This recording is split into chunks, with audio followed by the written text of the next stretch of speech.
इस वीडियो में हम एकीकृत अथवा समन्वित उपागम का अर्थ तथा उसकी व्यवस्था, विशेषताएं तथा गुणों के बारे में जानेंगे। इसके अलावा हम इसकी सीमाओं, इसके दोष के बारे में बात करेंगे। तो बिना देरी किए हुए शुरू करते हैं आज का topic, meaning of integrated approaches. अगर हम इंटीग्रेटेड अप्रोचेस की बात करें तो हमारे पाठ्यवस्तु के विभिन्न अंशों को समग्र रूप से एकत्रित करने तथा अथवा निकट लाने की प्रक्रिया है यह, तथा शिक्षा के इस एकीकृत रूप में इस प्रकार के परिवर्तन किए जाएं कि यह व्यक्तियों की नवीनतम सामाजिक जीवन की आवश्यकताओं तथा आकांक्षाओं को पूरा कर सके और सामाजिक, आर्थिक, सांस्कृतिक तथा राजनीतिक परिवर्तन में सशक्त माध्यम बन सके।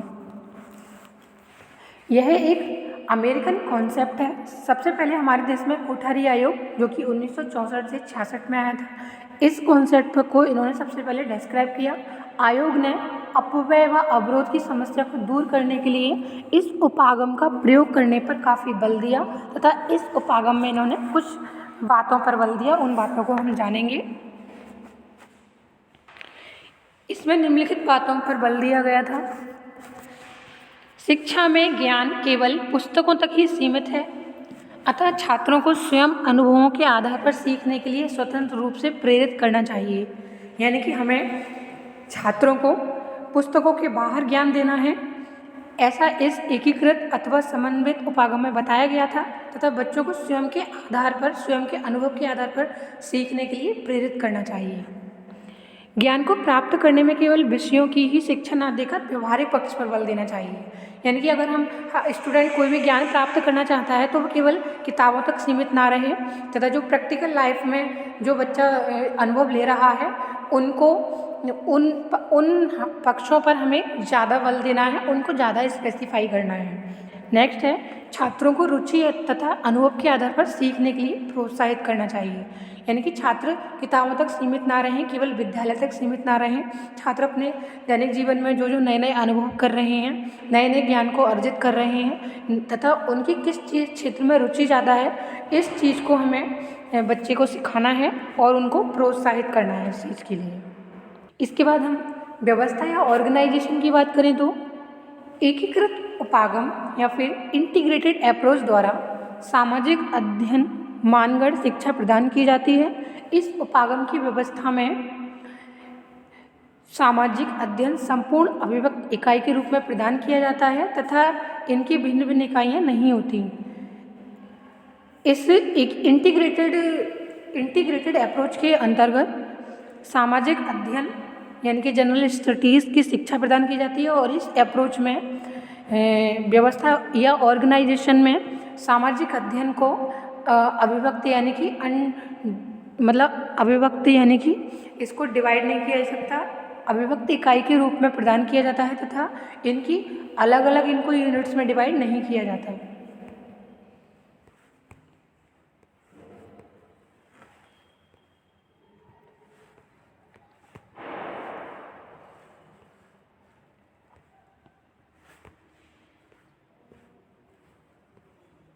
अरे यार, क्या हो रहा है?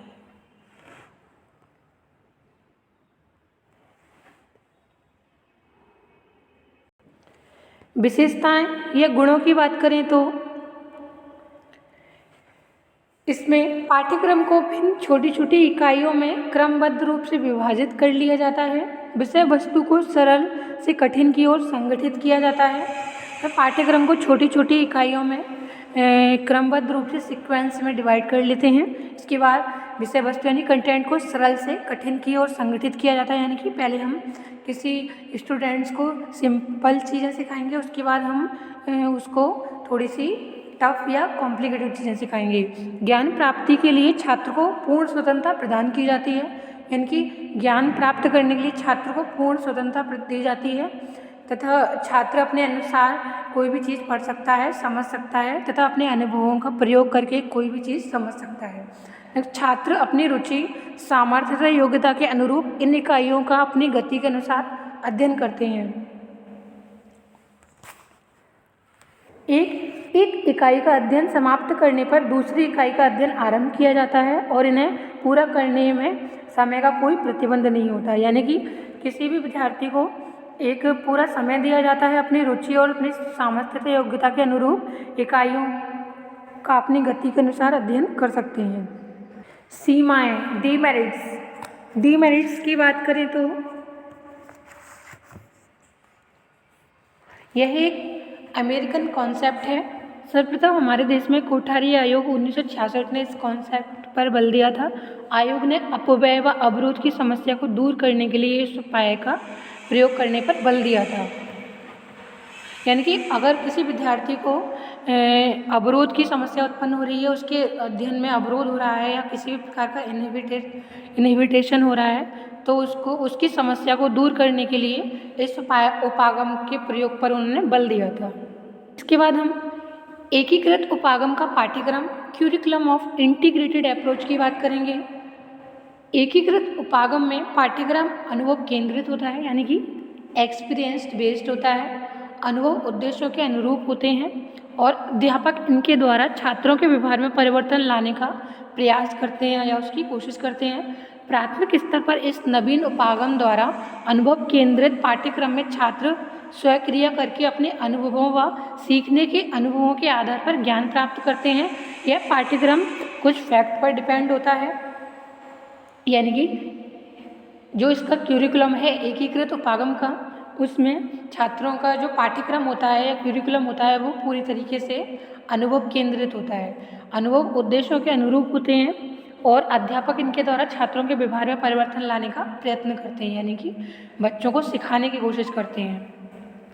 और प्राथमिक स्तर पर इस नवीन उपागम द्वारा अनुभव केंद्रित पाठ्यक्रम में छात्र स्वयं क्रिया करके, यानी कि स्वयं एक्सपेरिमेंट अपने अनुभवों द्वारा अनुभव व सीखने के अनुभवों के आधार पर ज्ञान प्राप्त करते हैं। यह क्यूरिकुलम कुछ फैक्ट पर डिपेंड होता है, उनको जान लेते हैं। पाठ्यक्रम का जीवन केंद्रित होना, जो पाठ्यक्रम है उनका वो daily routine, daily practical life से कनेक्ट करना चाहिए। दैनिक जीवन की विभिन्न आवश्यकताओं के अनुरूप होना, यानी कि उनकी जो दैनिक जीवन की आवश्यकताएं, जो उनकी ज़रूरतें हैं, उनके अनुसार ही उनका पाठ्यक्रम होता है।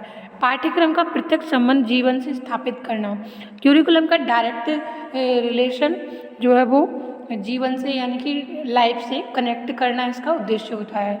विषयों में समन्वित इकाई रूप पर बल देना, सैद्धांतिक पक्षों की अपेक्षा व्यवहारिक पक्ष पर अधिक बल देना, यानी कि हमें किसी बच्चे को केवल रूल्स नहीं सिखाने हैं, कोई प्रिंसिपल नहीं सिखाने हैं, हमें उन्हें क्या करना है कि उन्हें हम उनके व्यवहारिक पक्षों पर, यानी कि उनके प्रैक्टिकल जो उनके एक्सपेरिमेंट हैं उन पर बल देना है।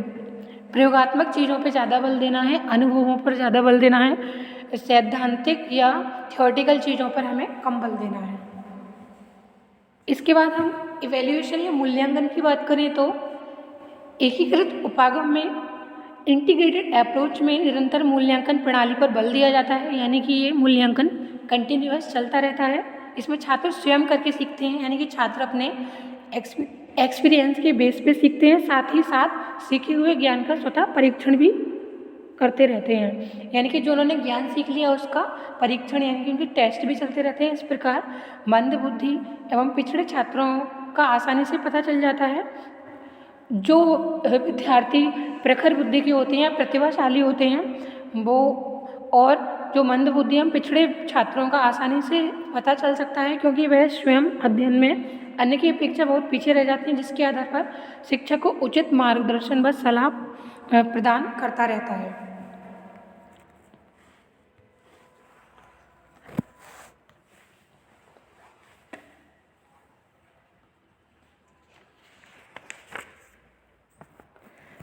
तो आज हमने एकीकृत अथवा समन्वित उपागम के बारे में जाना।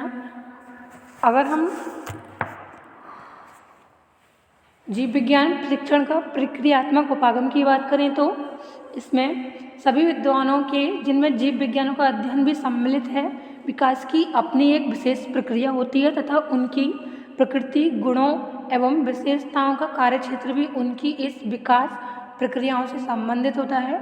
परिणाम स्वरूप जब हम विज्ञानों के अध्ययन और शिक्षण की बात करते हैं तो यहाँ भी हमें विज्ञान के इस प्रक्रियात्मक क्रमिक विकास रूप में ध्यान रखकर आगे बढ़ना उचित रहता है। विज्ञानों की इस शिक्षण प्रक्रिया में हम निरीक्षण, परीक्षण, प्रयोग, निष्कर्ष निकालना, नियम तथा सिद्धांतों की स्थापना और उनका सत्यापन तथा वैज्ञानिक तथ्यों एवं सिद्धांतों के अनुप्रयोग आदि से संबंधित होते हैं। अतएव हमें विज्ञानों के संबंध में जानने, समझने तथा उन्हें प्रयोग में लाने के लिए उन्हीं विभिन्न प्रक्रियाओं से गुजरना होता है जिसके माध्यम से विज्ञान का विकास होता है, उसके ज्ञान में वृद्धि होती है, नई नई खोजें होती हैं तथा पुराने सिद्धांतों या ज्ञान का स्थान नए सिद्धांत तथा ज्ञान द्वारा ले लिया जाता है। विज्ञान विषय के अध्ययन अध्यापन के लिए इस प्रक्रिया का सहारा क्रमिक विकास के लिए लिया जाता है। यदि हम इस प्रक्रिया विशेष की बात करें तो यह ज्ञात होगा कि जिज्ञासा, संग्रह की प्रवृत्ति, कौतूहल तथा कुछ न कुछ नया करने या बनाने की इच्छा जैसी बातों जो स्वाभाविक रूप से ही बालकों में पाई जाती हैं, यहीं से विज्ञान की प्रक्रिया प्रारंभ होती है और वैज्ञानिक जानकारी को बढ़ावा मिलता है। इस प्रकार यदि यह बात ध्यान से सोची जाए कि बालक अथवा प्रक्रिया अथवा प्रक्रियाओं को करके भौतिक विज्ञानों के तथ्यों या नियमों से परिचित होते हैं, वे किसी भी वैज्ञानिक जानकारी प्राप्त करने की आवश्यकता अथवा किसी पाठ को पढ़ने की आवश्यकता कब अनुभव करते हैं। भौतिक विज्ञान में तथ्यों तथा सिद्धांतों को समझने तथा व्यवहारिक जीवन में उनको प्रयोग में लाने के लिए किस प्रकार की प्रक्रियाओं से गुजरते हैं, इन सभी प्रश्नों का संबंध प्रत्यक्ष और अप्रत्यक्ष रूप से उन सभी प्रक्रियाओं से है जिन्हें हम पाठ्यक्रम आयोजन हेतु प्रक्रियात्मक उपागम का नाम देते हैं। अतएव जब भी हम प्रक्रियात्मक उपागम का प्रयोग करते हुए भौतिक विज्ञान के पाठ्यक्रम के आयोजन की बातें करते हैं तो उनसे संबंधित सभी तथ्यों पर गहराई से विचार करना होगा। जिन प्रक्रियाओं से गुजरते हुए विज्ञान का ज्ञान ग्रहण कर सकते हैं उन्हीं को केंद्र बिंदु बनाना होगा तथा बालकों की मनोवैज्ञानिक आवश्यकताओं, मूल प्रवृत्तियों, संवेगों तथा जिज्ञासा एवं संग्रह प्रवृत्ति, रचनात्मक एवं अन्वेषणात्मक प्रवृत्ति करके सीखने की इच्छा, कुछ न कुछ ज्ञान करने, नई खोज की चाह आदि सभी बातों को उनकी आयु, परिवेश तथा उनके स्तर को ध्यान में रखते हुए भौतिक विज्ञानों के अध्ययन अध्यापन के लिए उपलब्ध विषय वस्तु को क्रमिक रूप से कठिनाई स्तर पर ध्यान रखते हुए विभिन्न कक्षाओं के अध्ययन अध्यापन के लिए पाठ्य वस्तु को संगठित करना होगा। आई होप कि आप लोगों को ये वीडियो पसंद आया होगा। वीडियो अच्छा लगा हो तो वीडियो को लाइक एंड शेयर, चैनल को सब्सक्राइब करना बिल्कुल नहीं भूलिएगा। मिलते हैं नेक्स्ट वीडियो में नेक्स्ट टॉपिक के साथ, तब तक के लिए नमस्कार।